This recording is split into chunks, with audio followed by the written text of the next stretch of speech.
नैजिसे नं बे सालबारि समस्थियाव इउपिपिएलनि बिजाथि बिथां बिन'द मोसाहारिनि जानानै दिनै केम्पिं खालामनो फैदों। दिनैनिफ्राय 3 दान सिगाङावबो बे समस्थियाव गिदिंफैबाय, रायजो राजाफोरजों रायलायफैबाय आरो 3 दाननि उनाव दिनै फैबावनाय जादों।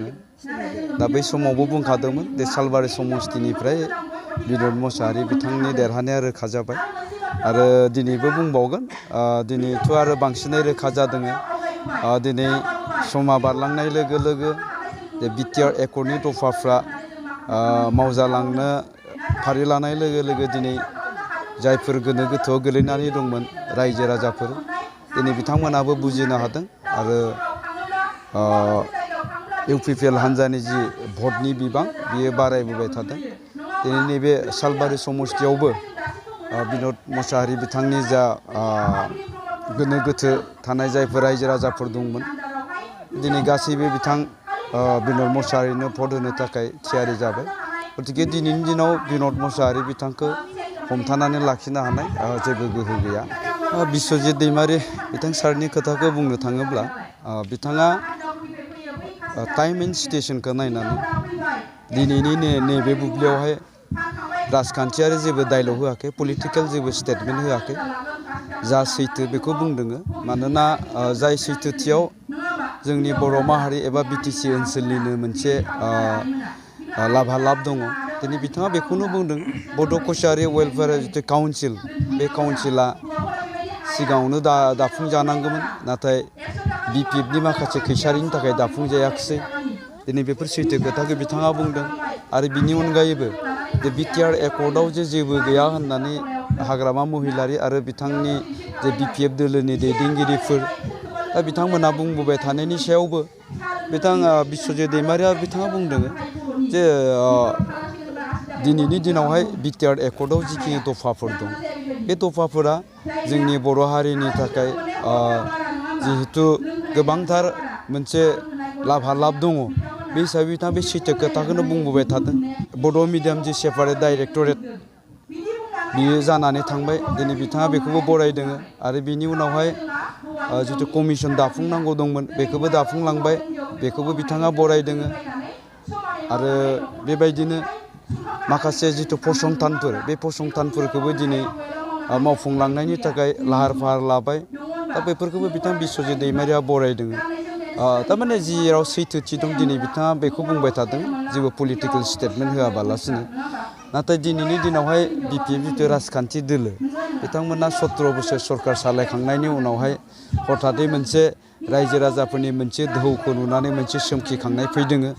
बे सोमखिखांनाय फैनायनि थाखाय बिथांमोना बिटिआर एकर्डखौ दुसिबाय दंमोन आरो बेफोरनि गेजेरावनो बिस्वजित दैमारिया सैथो खोथाखौ बुंना होनायाव निश्चय बिथांमोननि गेजेराव खेलिमेलि जादों।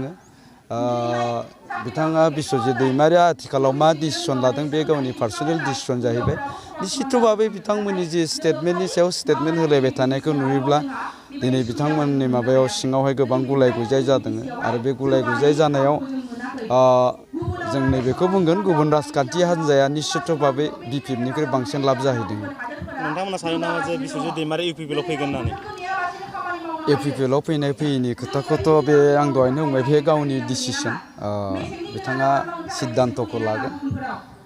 जे इउपिपिएलआव फैयो ना बबेबा मोनसे राजखान्थि हान्जायाव फैयो, बे गावनि सिद्धान्त'। बा बिथाङा जे बिपिएफखौ दानो गारगोन आं बेखौबो बुंनो हाया। निश्चय बिथाङा माबा मोनसे मोजां सिन्था खालामगोन आरो आं सानदों बिथांनि स्टेटमेन्टफोरनि गेजेरजों बिथाङा निश्चितभाबै बर' जाथिनिनो माखासे मोजां खोथाखौ सिन्था खालामबाय दं हिसाबै बिथाङा माबा मोनसे सिद्धान्त' लागोन बिपिएफनिफ्राय जुदि ओंखारमारोब्ला। बिपिएफआ गोबां नैबे धरना कार्यसुचि गोबां लादों, नाथाय इउपिपिएलनिफ्राय बिसायख'थि जानायनि थाखाय माबाफोर धरना बिदि हाबाफारि लागोन नामा?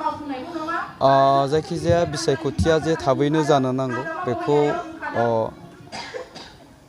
सोरबा बिपिएफआल' नङा, बेखौ जों इउपिपिएलआबो सिन्था खालामदों। मानोना बेयो रायजो राजानिनो मोनसे सिन्था। खारन दिनै बिटिसिआव मोनसे गणतन्त्रजों सायख'जानाय मोनसे सरकारनि जिथु गोनांथिखौ जों बयबो फिल खालामदों। दा बेखायनो जों इउपिपिएल हान्जायाबो बिसायख'थिखौ थाबैनो जानांगौनि खोथाखौ सिन्था खालामदों।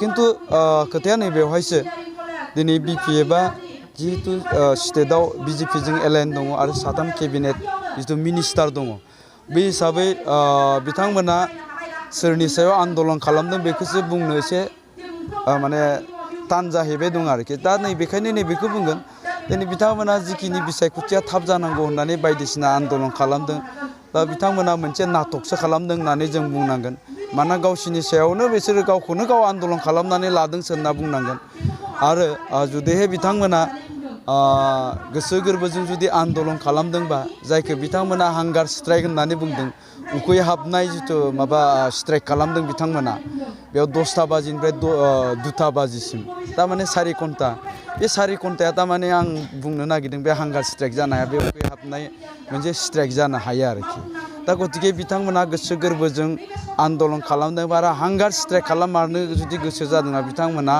10 दिनसो जाया लोङा हांगार स्ट्राइक खालामनो नांगौ अब्लासो जों बुंगोन बिथांमोना थारमाने थारैनो मोनसे माने इलेक्सन थाबै जानांगौनि मोनसे आन्दलनखौ खालामदों होननानै जों बुंगोन रायजो राजाफ्रा बिसास खालामगोन खिन्थु बिथांमोना जिखिनि खालामबाय दङ जिखिनि आन्दलन खालामबाय दं इलेक्सन थाब जानांगौ होननानै बे आन्दलना जोंनि BPFनि मोनसे ड्रामा बायदिसो आरोखि दा बेखायनो बिथांमोना नंगुबै आन्दलन खालामदोंबा माने 10 दिनसो बे उखैहाबनाय मोनसे जायगायाव थानानै बे आन्दलनखौ खालामनांगौ अब्ला जों गनायगोन रायजो राजाया बिसास खालामगोन